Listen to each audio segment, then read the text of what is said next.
Energy density electric field के terms में भी आती है और मैग्नेटिक फील्ड के टर्म्स में भी आती है। लास्ट क्लास में देखा था। एक हमने देखा था intensity of an EM wave. Intensity का फॉर्मूला 1/μ0 BRMS का स्क्वायर इंटू सी, ये देखा था।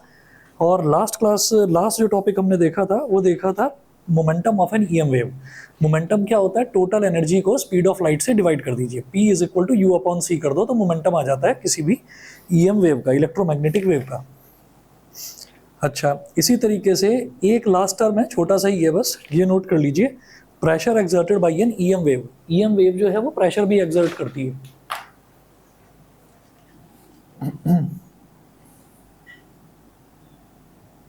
Pressure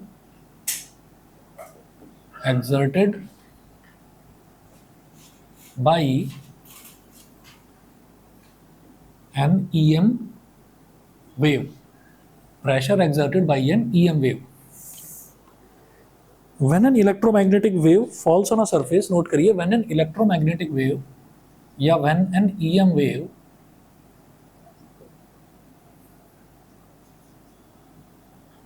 falls on a surface, when an EM wave falls on a surface, it exerts pressure on the surface. It exerts pressure on the surface. It exerts pressure on the surface. Full stop. This pressure is called radiation pressure. This pressure is called radiation pressure. This pressure is called radiation pressure, given by and is given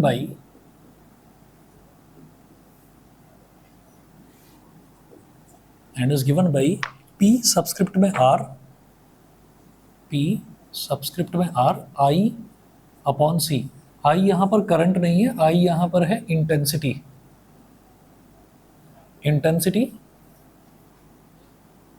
of EM wave. हमने last class में देखा था intensity of EM wave, ठीक है। तो ये last हमारा इसमें ये था जो हमने टर्म्स देखी इसमें। अब टर्म्स देखने के बाद में इसमें आप ये देखिएगा कि जो मेरे को अब करना है, ये टर्म्स हमने करी क्यों थी, क्योंकि इन टर्म्स की ज़रूरत मेरे को इसमें पढ़नी है, प्रॉपर्टीज़ ऑफ ईएम वेव में। अब प्रॉपर्टीज़ जो है ना ईएम वेव की, वो टोटल 10 प्रॉपर्टी हैं। 10 की 10 आप समझ लीजिएगा, 10 की 10 ही याद करनी है, क्योंकि चैप्टर बहुत बड़ा नहीं है। आपको इस चैप्टर में मैं क्या बोल रहा हूँ कि एक तो आपको डिस्प्लेसमेंट करंट, उसकी सिर्फ डेफिनेशन, ठीक है, और वो एक फॉर्मूला लिखवाया था जिसमें कंडक्शन करंट और डिस्प्लेसमेंट करंट दोनों ऐड हो जाते हैं, ठीक है। तो एक तो वो, उसके बाद जो इंपॉर्टेंट डेरिवेशन है वो है transverse nature of EM waves. Transverse nature of EM waves बहुत इंपॉर्टेंट है, न जाने कितनी बार आया है एग्जाम में, डायरेक्टली पूछा जाता है। उसके बाद पूछा जाता है, जैसे अभी हमने ये टर्म्स देखी, तो ये टर्म्स डायरेक्टली नहीं पूछी जाती, आपसे प्रॉपर्टीज पूछी जाती है ईएम वेव की। प्रॉपर्टीज़ के बाद में एक टॉपिक और है, वो एक टॉपिक जो है वो मैं लिखवाऊंगा नहीं, उसकी मैं आपके साथ में ना एक टेबल है, वो टेबल शेयर कर दूंगा। उस टेबल में क्या है कि आपको ये देखना है कि कौन कौन सी रेंज में जो अलग अलग वेव्स हैं वो कौन कौन सी रेंज में लाई करती है। जैसे रेडियो वेव्स कहाँ से कहाँ तक लाई करती है, और आपकी इंफ्रारेड वेव्स कहाँ से कहाँ तक, अल्ट्रावायलेट वेव्स कहाँ से कहाँ तक, बस वो है। तो वो टोटल 5 या 6 टाइप की जो है ईएम वेव्स हैं, उसके लिए एक टेबल है, वो मैं आपके साथ शेयर कर दूंगा और बड़े आराम से आपको समझ में भी आ जाएगी। उसके जो क्वेश्चंस हैं वो जनरली एमसीक्यूज में आते हैं, ठीक है। लॉन्ग आंसर वाले क्वेश्चंस में एक तो अब जो मैं करवाने वाला हूँ प्रॉपर्टीज नोट करिएगा। तो कुछ टॉपिक्स ऐसे भी होते हैं ना जो बिल्कुल हार्ड कोर थ्योरेटिकली टॉपिक होते हैं, तो उन्हीं में से एक है। तो वो आपको 10 पॉइंट्स हैं, वो 10 पॉइंट्स नोट करने हैं। अच्छा, दूसरी चीज़ आपसे मैं ये कहना चाह रहा था कि ये वाला जो चैप्टर है, इसके बाद मैंने आपको बताया था रे ऑप्टिक्स करेंगे, तो रे ऑप्टिक्स कर लेंगे। और जहाँ तक मैं अंदाज़ा लगाकर चल रहा हूँ, अभी आज क्या है 20 तारीख है ना, तो आप ये समझ लीजिए या तो 31 अक्टूबर या फिर हो सकता है थोड़ा बहुत अगर खिंच जाए दिवाली वगैरह की वजह से, तो शायद मैक्सिमम टू मैक्सिमम 15 नवंबर मान लीजिए, 15 नवंबर तक मैं पूरा सिलेबस कंप्लीट करा दूँगा। उसके बाद में फिर जो जो इम्पोर्टेंट चैप्टर्स लगेंगे, इम्पोर्टेंट चैप्टर्स रिवाइज करेंगे, और ज़्यादातर खोल लो एक बार में ढंग से ही, तो अब ठीक है। तो क्या है कि जो अब खा भी लो, ठीक है ना। वो धीरे धीरे आवाज़ आ रही थी, धीरे धीरे धीरे धीरे, तो वो जो पता नहीं आपने सुना होगा या नहीं सुना होगा, एक आदमी की बीवी बड़ी मोटी होती है, तो वो सो रहा होता है, उसका एक पैर उसके ऊपर पड़ जाता है, तो वो कहता है कि भाग्यवान आदमी का धीरे धीरे दम घुट घुट कर मरना अच्छा होता है या एक झटके में मर जाना। तो वो कहती है एक झटके में मर जाना, तो एक काम करिए दूसरा पैर भी मेरे ऊपर रख दे, ठीक है। तो वही वाला लग रहा था, वो धीरे धीरे धीरे धीरे खुल रहा है, तो आवाज़ आ रही है एक झटके में खोलो खा जाओ, ठीक। चलिए जी, सुना है वैसे ये जोक या नहीं? पहले बड़ा चलता था ये जोक, तो हस्बैंड वाइफ के जोक वैसे भी बड़े चलते हैं, सब आपस में एक दूसरे को भेजते रहते हैं। हस्बैंड्स ये भेजते हैं जैसे जैसे वाइफ ने दुखी कर रखा हो, और वाइफ वो मैसेजेस भेजती हैं जैसे हस्बैंड्स ने दुखी कर रखा हो। चलिए जी, तो हाँ, मैं ये आपको बता रहा था कि मैं मैक्सिमम 15 नवंबर तक कंप्लीट करा दूंगा, और जैसा कि आप सभी बच्चों से अलग अलग भी बात हुई है, शायद 30 तारीख तक आपके सबके एग्जाम भी खत्म ही हो रहे हैं। 30 के बाद तो किसी के नहीं है ना, तुम्हारे तो बाद में है। अरे तुम्हारे 30 के बाद शुरू होंगे, ठीक है। हमारे साथ पहले एग्जाम 4 अक्टूबर को है। अच्छा अच्छा, चलो ठीक है। मैं ये इस वजह से बता रहा हूँ क्योंकि आपके जो टेस्ट है ना, वो टेस्ट बहुत टाइम से हो ही नहीं रहे हैं, तो अब धीरे धीरे ना मैं आपको ज़्यादा प्रेशर डालूंगा नहीं, एक एक दो दो चैप्टर्स के ही हम टेस्ट लेने शुरू करेंगे, ठीक है। तो वो मैं अक्टूबर में वो भी चलेगा, और साथ में रे ऑप्टिक्स भी चलेगा। रे ऑप्टिक्स थोड़ा सा बड़ा है चैप्टर, मैं मैक्सिमम टू मैक्सिमम मान लीजिए 15 नवंबर तक, और ये टारगेट आपको भी लेकर चलना है। ये नहीं कि मैं तो निपटा दूं और आप लोग हाँ चल रहा है चल रहा है चल रहा है, ठीक है। तो साथ साथ निपटा लेना, और करना ही पड़ेगा क्योंकि प्री बोर्ड चालू हो जाएंगे नवंबर में, ठीक है ना। तो चलिए जी, हेडिंग डालिएगा properties of electromagnetic waves.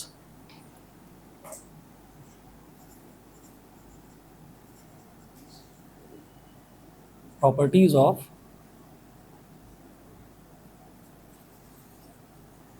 Electromagnetic waves. और कभी भी किसी भी बच्चे को ये लगा करे कि कोई टॉपिक है जो बैच में नहीं हो पाया कवर, वो मेरे को पूछना है, तो भाई वो टॉपिक आप पूछ सकते हैं। और शायद मुश्किल से मुश्किल आप मान लीजिएगा कि शायद ज़्यादा से ज़्यादा ही 1 महीना होगा, 1 महीने तक ही 12th के बच्चे रेगुलर जाएंगे। जैसे धीरे धीरे धीरे धीरे दिवाली का टाइम आना शुरू होगा ना, तो बच्चे हफ्ते में 2 दिन जाते हैं, 3 दिन जाते हैं। टीचर्स भी ज़्यादा प्रेशराइज नहीं करते, मतलब लास्ट में वही बच्चे जाते हैं जो शुरुआत में नहीं गए, जिनकी अटेंडेंस शुरुआत से थोड़ी शॉर्ट चल रही थी, वो नहीं जाते।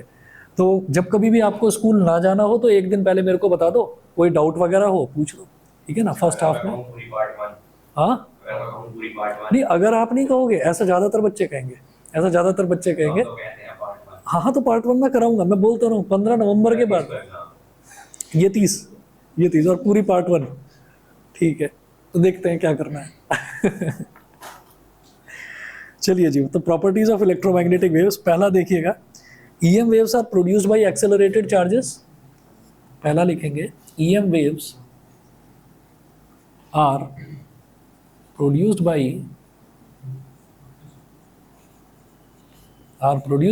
accelerated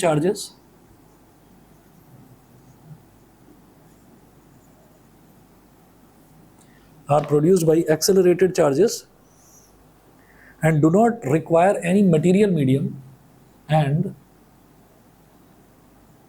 do not require any material medium for their propagation,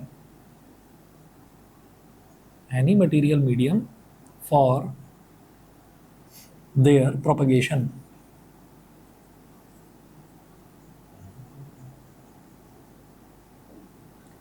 any material medium for their propagation, तो इनको अपने प्रोपगेशन के लिए किसी भी तरीके के मीडियम की ज़रूरत नहीं होती।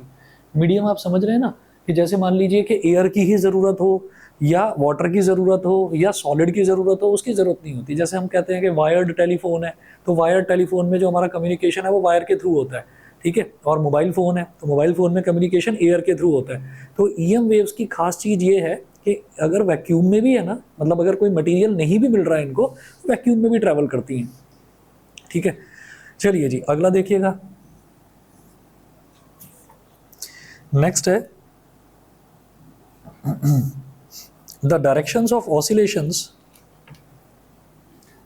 the directions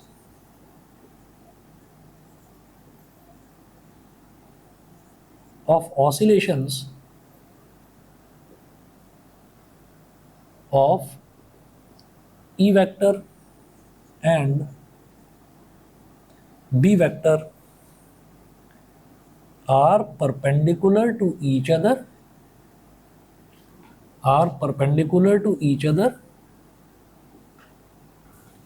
as well as to the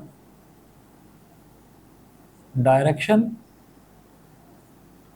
of propagation of wave,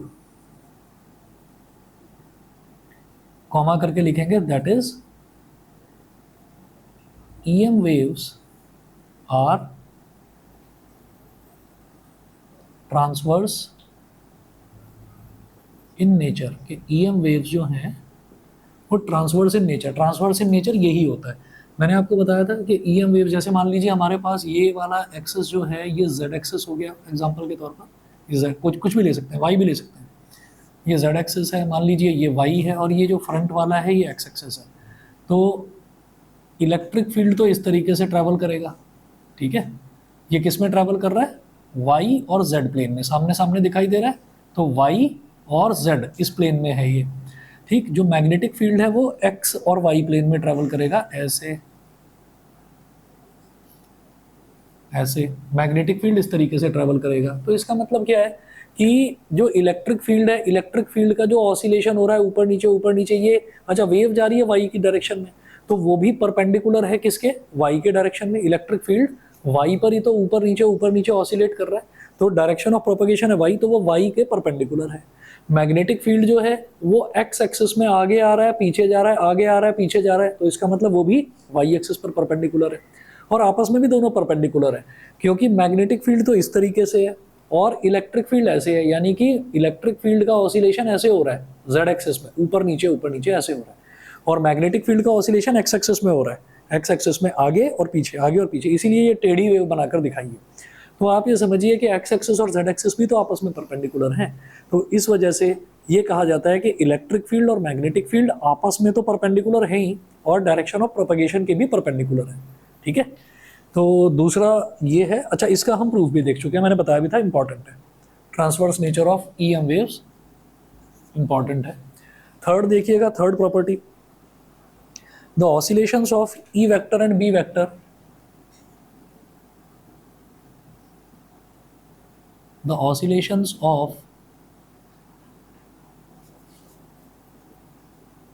E vector and B vector are in same phase. तो E वेक्टर और B वेक्टर की जो ऑसिलेशंस हैं वो सेम फेज में रहती हैं हमेशा। सेम फेज का मतलब ये है कि आगे पीछे नहीं होगी। आप ये देखिए, जहां से इसकी इलेक्ट्रिक फील्ड की वेव स्टार्ट हो रही है ना, वहीं से मैग्नेटिक फील्ड की वेव स्टार्ट हो रही है, ठीक है। जहां पर ये आकर वापस जीरो पर आ रही है वहां पर ही ये मैच कर रही है, मतलब जहां पर वो स्टार्ट होगी इलेक्ट्रिक फील्ड, वहीं पर मैग्नेटिक फील्ड स्टार्ट होगी, जहां इलेक्ट्रिक फील्ड एंड होगा वहीं मैग्नेटिक फील्ड एंड होगा, मतलब दोनों के दोनों they are in same phase, आगे पीछे नहीं होते, ठीक है। अच्छा जी, फोर्थ देखिएगा, फोर्थ है, all EM waves travel in free space with same speed।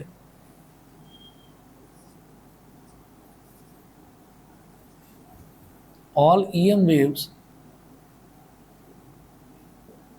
travel in free space,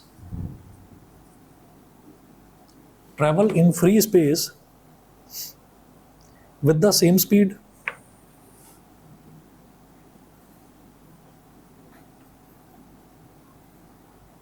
with the same speed c, 3 × 10⁸ metre पर सेकेंड, तो सेम स्पीड पर ट्रैवल करते हैं।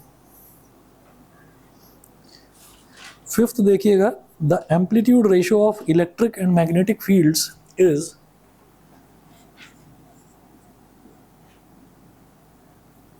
एम्पलीट्यूड क्या होता है? Maximum magnitude. The amplitude ratios of electric and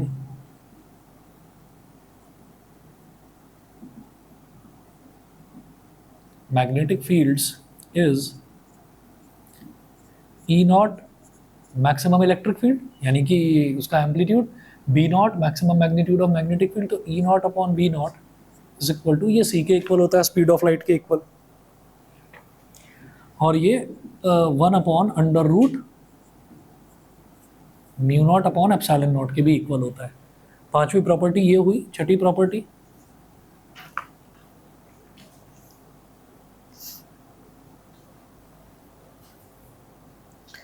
the average energy density of an EM wave is, the average energy density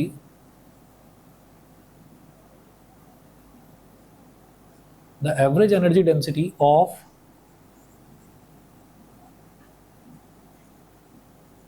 an EM wave is, average energy density क्या हो जाएगी, U is equal to UE plus UB, ये भी हम कर चुके हैं। Average energy density electric field वाली निकाली है, मैग्नेटिक फील्ड वाली निकाली है। इलेक्ट्रिक फील्ड वाली क्या होती है, half epsilon naught E square, और मैग्नेटिक फील्ड वाली क्या होती है 1/2 म्यू नॉट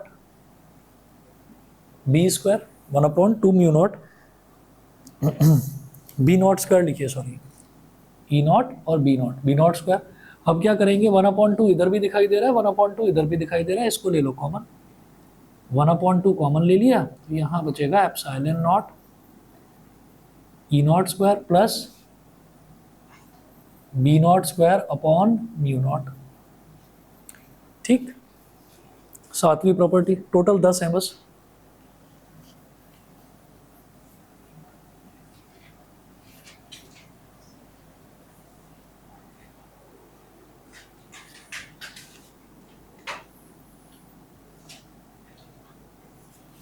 सातवीं प्रॉपर्टी, सातवीं है, EM waves transport linear momentum as they travel through space. EM waves transport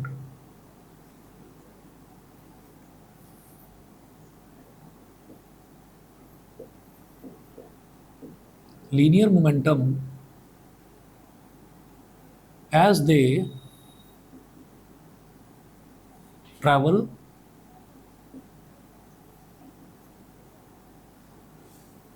they travel through space, तो ये हो जाएगा, ये भी मैंने आपको लिखवाया था, P is equal to small u को ही थोड़ा बड़े साइज का बना देना है, इसका मतलब होता है total energy divided by c। ठीक है, ट्रांसपोर्ट लीनियर मोमेंटम अगर आप भूल चुके हो, आपने स्मॉल p के नाम पर यहाँ पर जो 12th क्लास में पढ़ा है वो पढ़ा है आपने डाइपोल मोमेंट।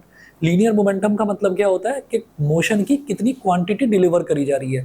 फॉर एग्जांपल, कोई टेबल टेनिस की बॉल है, हल्की सी टेबल टेनिस की बॉल है, तो उसको अगर मान लीजिए मैं 10 मीटर पर सेकंड की स्पीड से फेंक दूँ तो मेरे को लगेगी, कुछ पता भी नहीं चलेगा, तो उसका क्योंकि मास बहुत कम है और 10 मीटर पर सेकंड स्पीड बहुत अच्छी खासी स्पीड है, एक सेकंड में मतलब 10 मीटर जा रही है, तो यानी कि अच्छी खासी स्पीड है, तो उसका हमको कुछ पता नहीं लगेगा। और वहीं पर अगर हम 10 मीटर पर सेकंड की स्पीड से कोई क्रिकेट की बॉल जो हैवी होती है, वो लेदर की बॉल होती है ना, अंदर से सॉलिड होती है, वो अगर लग जाए तो वो बहुत ज़्यादा चोट पहुंचाएगी। तो ये कहता है मोमेंटम का मतलब है कि कोई भी चीज़ वो कितना क्वांटिटी ऑफ मोशन डिलीवर कर रही है। ठीक है, तो क्वांटिटी ऑफ मोशन का मतलब होता है linear momentum, mass into velocity होता था आपका मैकेनिक्स में, लेकिन अगर यहाँ की बात करी जाए EM वेव्स की, तो उसका लीनियर मोमेंटम होता है total energy divided by small C. ठीक है, चलिए जी, स्मॉल सी है स्पीड ऑफ लाइट। उसके बाद आठवीं property, EM waves are not deflected by electric and magnetic fields। ये जब बड़ी जबरदस्त प्रॉपर्टी है, EM waves are not deflected by electric and magnetic fields। तो EM वेव्स जो हैं वो इलेक्ट्रिक फील्ड्स और मैग्नेटिक फील्ड्स से भी डिफ्लेक्शन उनका नहीं होता है। ठीक है, तो अब खैर मोबाइल फ़ोन्स बड़े सेफ आने लगे हैं, कभी अगर किचन में जाए ना और किचन में माइक्रोवेव ओवन अगर काम कर रहा है तो माइक्रोवेव ओवन के पास में कान पर ऐसे लगा कर मत आ जाना मोबाइल फ़ोन को कि उसी ने लगा रखा है और उसके अंदर मैगी डाल रखी है और निकाल रहे हैं, खुद का ही मैगी बन जाएगा। ठीक है, अगर मोबाइल फ़ोन थोड़ा ठीक क्वालिटी का है तो उसका स्पेसिफिक ये एक टर्म होती है एस ए आर हमेशा याद रखना। कभी भी लाइफ में कभी कोई मोबाइल फ़ोन खरीदना हो ना तो एक टर्म याद रखना, एस ए आर वैल्यू होती है, इसको बोलते हैं specific absorption rate. Specific absorption rate, ठीक है, रिलेटेड तो टॉपिक से ही है लेकिन आपके पेपर में खैर ये चीज़ पूछी नहीं जाएगी, पर आपको बता रहा हूँ कि जब भी कभी कोई मोबाइल फ़ोन खरीदना हो तो स्पेसिफिक एब्जॉर्प्शन रेट शायद वो 1 से 10 के बीच में होती है, मेरे को उसकी रेंज नहीं पता एग्जैक्ट। और ये हर कंपनी के लिए, कितनी बड़ी कंपनी हो कितनी छोटी कंपनी हो, उसके लिए मैंडेटरी होता है कि उसको अपने मोबाइल फ़ोन पर specific absorption rate SAR value mention करनी होती है, तो वो ज़रूर देख लिया करो। ठीक है, कई बार ये होता है कि नहीं ये वाला फ़ोन थोड़ा सस्ता मिल रहा है, मेरे को यही ले लेता हूँ, पता चला उसकी SAR वैल्यू थोड़ी ज़्यादा है, और वो ज़्यादा है तो वो उसकी जो वेव्स हैं वो वेव्स एब्जॉर्प्शन रेट, एब्जॉर्प्शन कहाँ, ह्यूमन बॉडी में, तो बॉडी में एब्जॉर्ब होने लगती हैं और वही वेव्स जो हैं वो फिर नुकसान पहुँचाती हैं। ठीक है, इसीलिए ये भी कहा जाता है कि अगर मोबाइल फ़ोन पर आपका कुछ प्रोफेशन ऐसा है कि बहुत देर तक बात करनी है तो लगातार उसको इस मोड पर लगाकर ना बात करी जाए, या तो वायर लगा लिया जाए कान में और या फिर स्पीकर पर डालकर तब बात करी जाए। क्या W/kg? W तो वेट होगा, और वैल्यू कहाँ से कहाँ तक दे रखी है, 1 से 10 है ना शायद। नहीं, मैंने तो अपने फोन में देखी तो 1.24। बहुत बढ़िया वैल्यू है, बहुत बढ़िया वैल्यू है, ये जितनी कम हो उतना अच्छा है। मैं जब चलाता हूँ ऐसा मतलब शुरू होता है। नहीं वो तो अलग कारणों से होता है।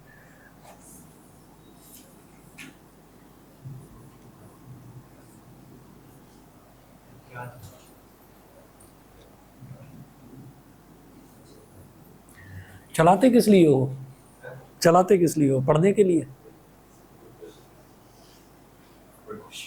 है ना, तो इसीलिए मैं कह रहा हूँ वो अलग कारणों से सर में दर्द हो जाता है कि भाई दिमाग में तो चल रहा है कि भाई पढ़ाई की बहुत सारी चीज़ें हैं जो अभी न्यू हैं, जैसे कि पूरी वॉल्यूम 1 ही बची पड़ी है।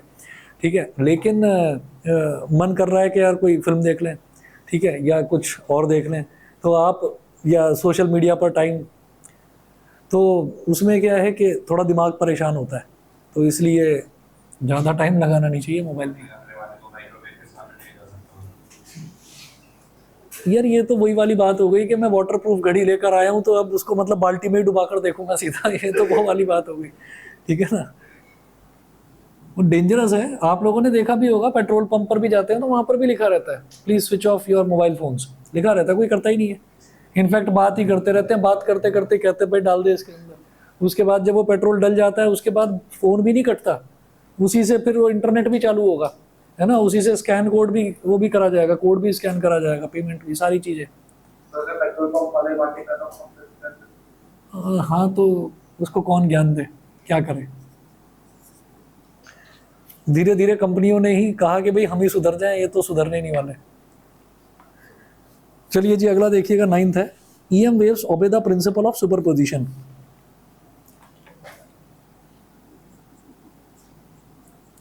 EM waves obey the principle of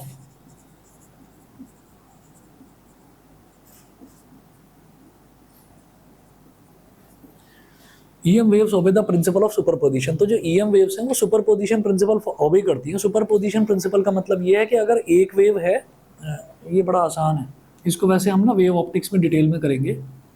जैसे मान लीजिए एक वेव ऐसी है और हम ये कहते हैं कि इसी वेव की ओवरलैपिंग करवाते हैं, ओवरलैपिंग मतलब एडिशन करवाते हैं एक वेव का दूसरी वेव के साथ में। तो जब भी दो वेव्स एडअप होती है ना तो कंस्ट्रक्टिव इंटरफियरेंस कहते हैं उसको। कंस्ट्रक्टिव इंटरफियरेंस का मतलब ये है कि दोनों वेव्स मिलकर कुछ अच्छी वेव या कुछ ज़्यादा हाई एम्पलीट्यूड की वेव जनरेट करें, तो that is called constructive interference. उसमें ये होता है कि ये वेव भी बिल्कुल इसी के जैसी है और बिल्कुल इसके साथ में सेम फेज में है।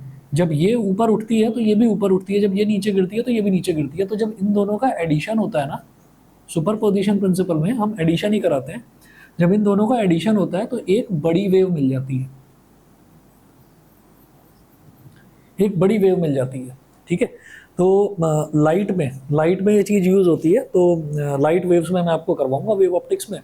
कई बार ऐसा होता है, आपने कई फिल्म्स में देखा होगा कि कोई मतलब कलाकार है, वो कुछ भी एक्टिंग वगैरह कर रहा है और पता चला अचानक से उसका हाथ गायब हो गया, हाथ दिखाई नहीं दे रहा है, ठीक है।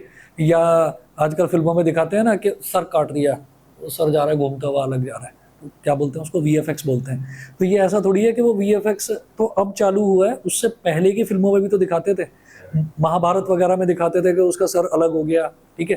तो अब सर अलग हो गया, उसको दिखा भी रहे हैं कि सर नहीं है और चल रहा है वो। बाहुबली में आपने देखा है, ठीक है, कि वो चलता जा रहा है। तो ये क्या होता है कि ये ना लाइट्स जो हैं, पहले लाइट से करी जाती थी ये चीज़। लाइट क्या करती है काम, एक लाइट और दूसरी लाइट वो एक दूसरे को काटती भी है। किस तरीके से काटती है कि अगर मान लीजिए एक लाइट वेव है ऐसी, अब समझिएगा, अगर मान लीजिए एक लाइट वेव ऐसी है,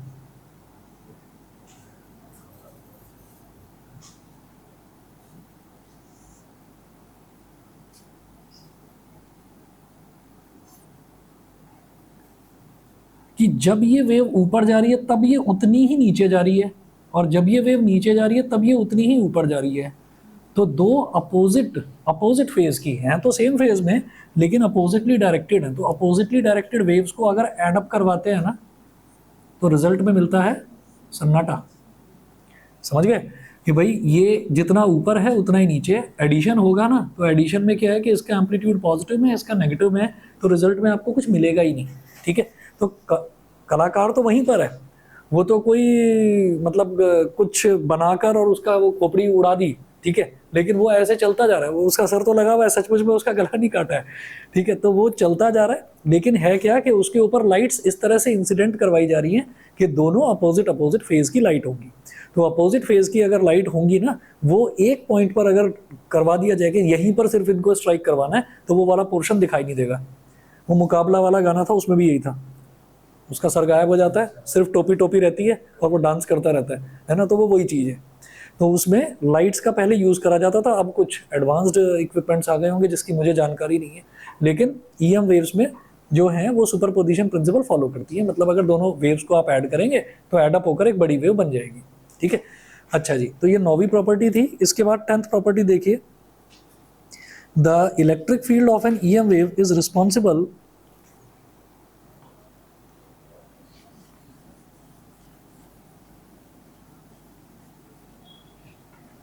अब मैं वही वाली चीज़ जो मैंने अभी अभी आपको समझाई है, यही एग्जांपल्स देके कि अगर सर किसी का गायब करना है तो वो ऐसे, अगर किसी का हाथ गायब कर देना है तो वो इस तरीके से फिल्म्स में दिखाते हैं।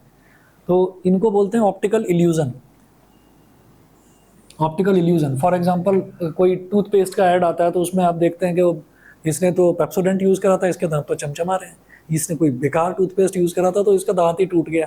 तो वो दांत जो टूट गया उस पर क्या करते हैं मालूम है ना, ब्लैक कलर का पेंट कर देते हैं उस पर, ठीक है। ब्लैक कलर का पेंट कर देते हैं और उस पर वाइट कलर की लाइट डाली जाती है। जब सामने कैमरा के सामने आता है तो उस पर ब्लैक कलर का पेंट कर दिया पर्टिकुलर दांत पर, और वाइट लाइट को पूरी तरह से एब्जॉर्ब कर लेता है ब्लैक कलर अपने अंदर, ठीक है। और वाइट पर, बाकी के तो दांत सफ़ेद हैं, तो बाकी के दांतों पर जब वो पड़ती है तो वो तो रिफ्लेक्ट होकर कैमरा पर रिकॉर्ड हो जाती है, और जो ब्लैक है वहाँ पर ऐसा लगता है कि ये ब्लैंक स्पेस है, तो यहाँ से लाइट चली गई। ये नहीं पता मेरे को, उसमें तो कुछ करते होंगे वो ब्राइटनेस वो बढ़ा बढ़ू देते होंगे, कुछ होता कुछ है। नहीं, फेयर एंड लवली क्यों बोल रहे हैं अब आप, फेयर एंड लवली क्यों बोल रहे हैं? फेयर एंड लवली नाम का तो कोई प्रोडक्ट ही नहीं है। हाँ, ये मालूम है ना, ये सभी को मालूम है। फेयर एंड लवली का वो कुछ कंट्रोवर्सी हुई थी, फिर कंट्रोवर्सी नहीं पता, कंट्रोवर्सी ये थी कि उसमें इन्होंने कहा कि ये जो ब्रांड है ये रेसिस्ट ब्रांड है। तो वो जो होते हैं ना ब्लैक, जो नाइजीरियन ओरिजिन के जो लोग होते हैं, तो उन्होंने, किसी ने प्ली डाली थी कि नहीं ब्लैक्स आर ऑल्सो ब्यूटीफुल। तो उन्होंने कहा कि आप तो मतलब ये कह रहे हैं कि अगर कोई फेयर होगा तो ही वो ब्यूटीफुल होगा। तो वो फिर कंसिडर करा गया, और कंसिडर करने के बाद में उन्होंने फिर पूरे ही अपने फेयर एंड हैंडसम भी नहीं है अब, वो भी हटा दिया है शायद, वो भी ग्लो एंड हैंडसम कर दिया, मुझे जानकारी नहीं है। लेकिन फेयर एंड लवली जो है उसका बड़ा मतलब पेपर वेपर में भी आया था काफ़ी। चलिए जी, तो 10th में देख रहा हूँ जरा, 10th प्रॉपर्टी क्या है इसकी, वही जिसके बारे में वो भी डिस्कस कर रहे थे। The electric field of an EM wave is responsible for its optical effects. The electric field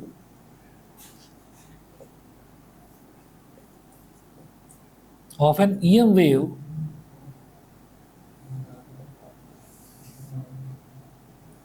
is responsible, the electric field of an EM wave is responsible for its optical effects.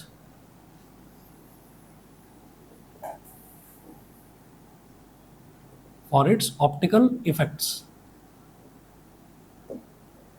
वही E naught is because E naught is very very greater than B naught.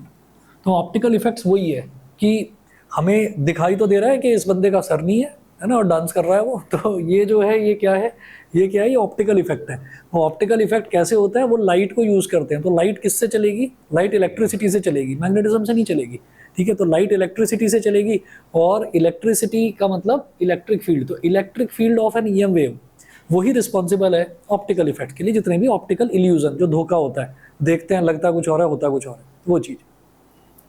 चलिए जी, तो ये 10 properties हैं, ये भी न जाने कितनी बार पूछी गई हैं पेपर में, ठीक है। तो 10 तो ये आपकी प्रॉपर्टीज़ हो गई। इसके बाद नेक्स्ट जो हमारा टॉपिक है वो है इलेक्ट्रोमैग्नेटिक स्पेक्ट्रम। लास्ट टॉपिक है इलेक्ट्रोमैग्नेटिक स्पेक्ट्रम।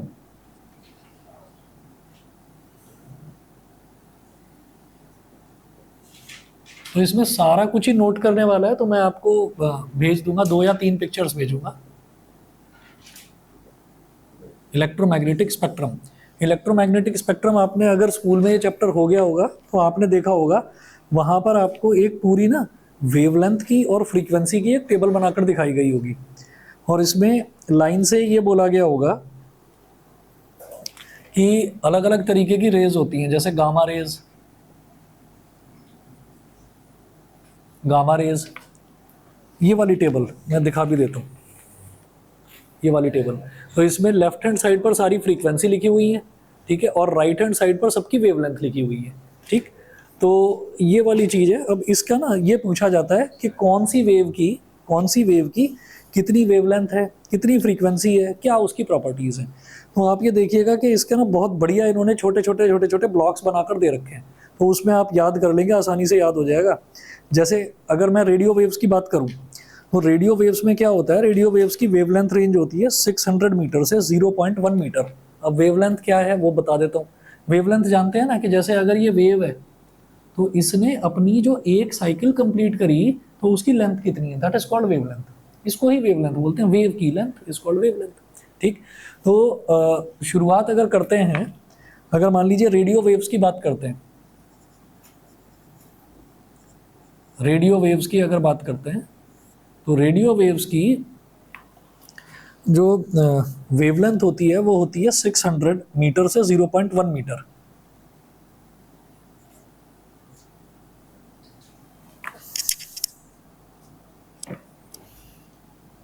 मतलब 0.1 मीटर से ज़्यादा होगी और 600 मीटर से कम होगी रेडियो वेव्स, वेवलेंथ इसकी। तो सोच लो कितनी भयंकर है कि भाई रेडियो वेव्स ये रेडियो ही तो है जो हम कहीं पर भी हैं, और एक जगह कहीं पर नोएडा में है शायद, जितने भी ये रेडियो स्टेशन हैं, FM स्टेशंस, तो ये ज़्यादातर नोएडा में ही है। 94.3, 98.3 जितने भी हैं ये रेड FM, रेडियो मिर्ची वगैरह सब। तो आप ये देखिएगा कि इनकी वेवलेंथ का मतलब क्या है, वेव तो बहुत सारी होंगी, ठीक है, वो डिपेंड करेगा फ्रीक्वेंसी पर, लेकिन वेवलेंथ का मतलब भाई एक वेव जो अपनी साइकिल कंप्लीट कर रही है, मतलब यहाँ से लेकर यहाँ तक ये कितना जाता है, ये 600 मीटर तक जाता है। तो सोचो कितनी बड़ी बड़ी वेव्स होती होंगी। 600 मीटर बहुत ज़्यादा होता है, ठीक है। और ऐसी एक ही वेव थोड़ी होंगी, ऐसी हज़ारों वेव्स होंगी। जब वेव ट्रैवल करती है तो कितनी सारी वेव्स होती हैं। अच्छा, वो कितनी नंबर ऑफ वेव्स हैं वो किस पर डिपेंड करेगा, फ्रीक्वेंसी पर। फ्रीक्वेंसी ये तो हो गया लैम्डा, लैम्डा जानते हैं ना, वेवलेंथ के लिए लैम्डा होता है। फ्रीक्वेंसी के लिए क्या होता है, न्यू। तो फ्रीक्वेंसी रेंज इसकी कितनी है, फ्रीक्वेंसी रेंज सुन लो जरा, वो भी सुनकर मज़ा आ जाएगा।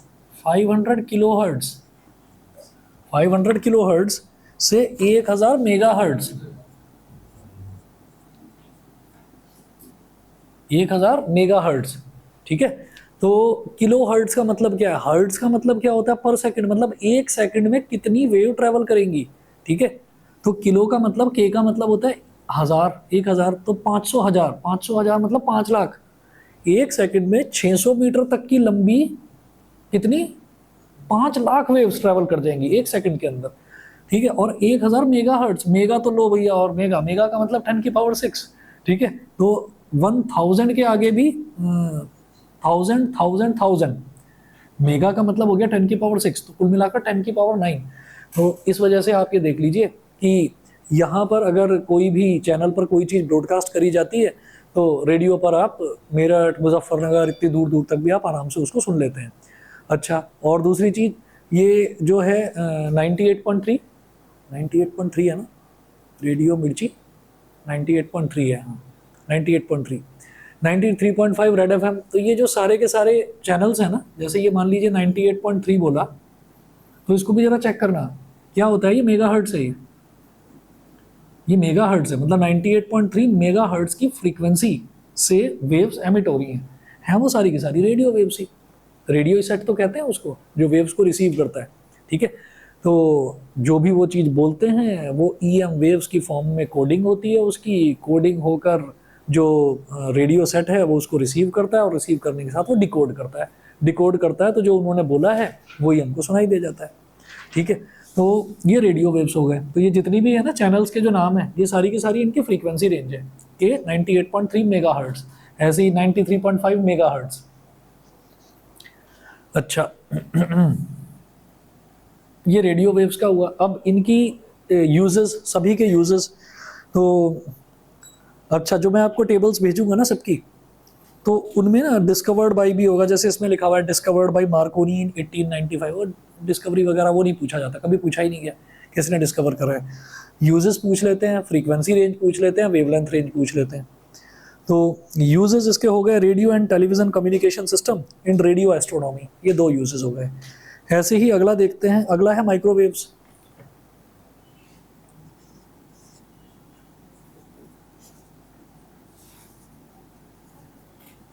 माइक्रोवेव्स, माइक्रोवेव्स में देखिएगा, माइक्रोवेव्स की जो वेवलेंथ रेंज है वो थोड़ी कम होती है। वेवलेंथ इसकी होगी 10⁻³ मीटर से 0.3 मीटर तक, ये तो वेवलेंथ रेंज है। और फ्रीक्वेंसी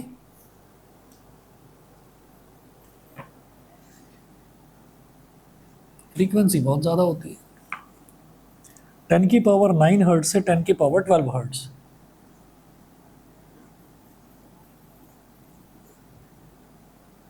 10⁻12 हर्ट्ज। हर्ट्ज का मतलब ये है कि एक सेकंड के अंदर कितनी वेव्स ट्रैवल कर रही है। नंबर ऑफ ऑसिलेशंस पर second is called this hertz, उसको हर्ट्ज बोलते हैं, एक हर्ट्ज। तो 10⁻9 हर्ट्ज देख लीजिए कितनी ज़्यादा है, ठीक है। तो वो वेव्स ही इतनी ज़्यादा होती हैं, इतनी ज़्यादा होती हैं कि वो जब वेव्स किसी भी फूड आइटम को या कोई भी चीज़ है जो भी हमने उसके अंदर रखी है उसको स्ट्राइक करती है तो वो उसको हीटअप कर देती है, ठीक है। यही माइक्रोवेव का फंडा है। ओरिजिनेटेड फ्रॉम जापान, और अब जापानीज लोग यूज़ नहीं करते, माइक्रोवेव ओवन यूज़ ही नहीं होते जापान में, पता होगा, गूगल करके देखा करो ऐसी चीज़ें। माइक्रोवेव ओवन जो है वो कोई अच्छा नहीं है सेहत के लिए, और यहाँ इंडिया में सभी लोगों ने खरीद रखे हैं।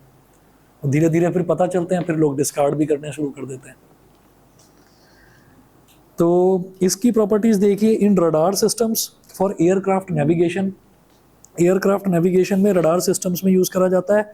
Long distance communication systems via satellites, और थर्ड इन माइक्रोवेव ओवंस, ठीक है। तो ये 3 जगह माइक्रोवेव्स यूज़ करी जाती हैं। जियो स्टेशनरी सैटेलाइट के थ्रू कम्युनिकेशन, याद है कुछ, शायद बचपन की बात होगी आपके। अभी जो आप फ़ोन यूज़ करते हैं उसमें 2 तरीके के सिम आया करते थे, पता है कि नहीं। अभी जो आप फ़ोन यूज़ करते हैं इसमें जो सिम आता है इसको बोलते हैं ग्लोबल सब्सक्राइबर मॉड्यूल, ठीक है। ये कहलाता है GSM। कभी भी देखना कोई भी आप सिम खरीदेंगे तो लिखा हुआ आएगा GSM सिम, ठीक है। पहले एक और सिम आता था CDM में, याद है कि नहीं। टाटा इंडिकॉम का मोबाइल फ़ोन आता था, टाटा इंडिकॉम, याद है कि नहीं। रिलायंस का मोबाइल फ़ोन याद है। CDM में होता था, this is called collision detection multiple access. Collision detection multiple access सबसे ज़बरदस्त टेक्निक यही है। इसमें कोई अलग अलग टॉवर्स की ज़रूरत नहीं पड़ती। ये जो जगह जगह टॉवर्स लगे हुए हैं ना, इनकी ज़रूरत ही नहीं पड़ती CDMA में। तो और अमेरिकन कंट्रीज़ में जो है ना, वहाँ पर यही यूज़ होता है CDM में, GSM यूज़ ही नहीं होता, CDM में सिम यूज़ करते हैं। तो यहाँ पर क्यों नहीं करते, हमारे यहाँ पर क्यों नहीं करते? ऐसा क्यों हुआ कि CDM में अब बंद ही हो गए? पहले लोग रखते थे CDM में की खास बात ये थी, कितने भी रिमोट एरिया में चले जाओ, ठीक है, लिफ्ट में चले जाओ, कहीं भी चले जाओ, सिग्नल प्रॉपर आएगा, खूब आराम से बात करो, कोई साउंड वगैरह कहीं ब्रेक होगी ही नहीं। प्रॉब्लम ये है कि घड़ी घड़ी चार्ज करना पड़ता था, चार्जिंग बैटरी जो है, बैटरी कंजम्पशन बहुत ज़्यादा था इसका, तो इसलिए CDM में धीरे धीरे इंडिया में डिस्कार्ड ही हो गया, ये चीज़ है। तो यहाँ पर ऐसा नहीं है कि आप मेट्रो में जा रहे हैं और मेट्रो में आपने अपना फ़ोन रख दिया बाजू में, जिस सीट पर आप बैठे हुए हैं, और वहाँ पर वायरलेस चार्जर लगा हुआ है, आपका फ़ोन ही चार्ज हो रहा है, तो वो वायरलेस चार्जिंग अमेरिकन कंट्रीज़ में है, तो वहाँ चार्जिंग की प्रॉब्लम नहीं है। यहाँ पर चार्जिंग की प्रॉब्लम है, यहाँ पर पॉइंट ही ढूंढते फिरोगे, उसी पॉइंट पर पता चला 10 लोगों ने लगा रखा है फ़ोन, तो वो प्रॉब्लम है। इस वजह से GSM इंडिया में चलता है ज़्यादातर। हम ये कहें कि इंडिया में ऐसा है कि और एशियन कंट्रीज़ में भी यही हाल है, तो सब जगह रिसोर्सेज थोड़े से कम है, तो इस वजह से GSM चलता है। तो collision detection multiple access CDM में हुआ करता था, और ज़्यादा पुरानी बात नहीं बता रहा हूँ, 10 साल पहले तक थे इसके फ़ोन्स, अब धीरे धीरे ख़त्म हो गए। तो ये तो माइक्रोवेव्स हुआ। माइक्रोवेव्स के बाद एक आती है इंफ्रारेड वेव्स। इंफ्रारेड वेव्स, हाँ जी, ये कहाँ पर होती हैं बताइए? डेली यूज़ करते हो इंफ्रारेड वेव्स? डेली यूज़ करते हो? नहीं, रिमोट टीवी के जो रिमोट होते हैं, AC के जो रिमोट होते हैं, इंफ्रारेड वेव्स होती हैं उसके अंदर। हाँ, तो हम्म, अरे भाई मत करना इसको, बड़ी मुश्किल से ठीक हुआ है ये। क्या? रिमोट से करते हैं ना, फोन से नहीं करते। हाँ, फ़ोन से कर दोगे आप, तो उसमें भी वो इंफ्रारेड वाला ही कोई वो डला हुआ होगा, ऐप वगैरह होगा। हाँ, अच्छा, इसकी वेवलेंथ रेंज जो है वो देख लीजिए, वो कम होती है, 5 × 10⁻³ मीटर,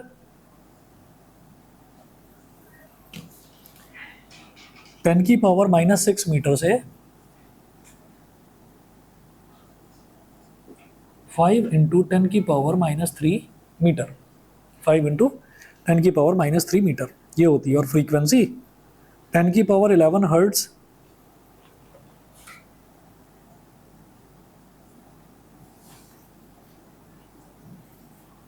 10⁻11 हर्ट्ज से 5 × 10⁻14 हर्ट्ज, ठीक है। तो कुल मिलाकर देखिए, वेवलेंथ रेंज, फ्रीक्वेंसी रेंज, ये आपको याद करनी है, यूजेस याद करनी है। यूजेस इसमें लिखा हुआ है कि बहुत सारे यूजेस दे रखे हैं इंफ्रारेड के, तो खैर, in greenhouses to keep the plants warm, infrared lamps in the treatment of muscular complaints, in reading the secret writings on the ancient walls, ठीक है, तो वो सारी रीड करने के लिए भी ये काम आती हैं। तो और जो है, और आपकी विजिबल लाइट वेव्स हैं, अल्ट्रावायलेट लाइट है, एक्स रेज है और गामा रेज हैं।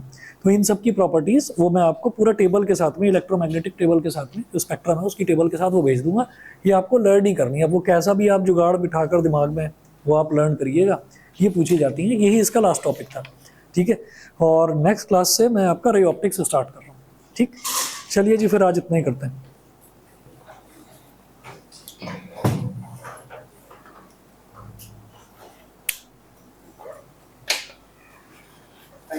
ओके।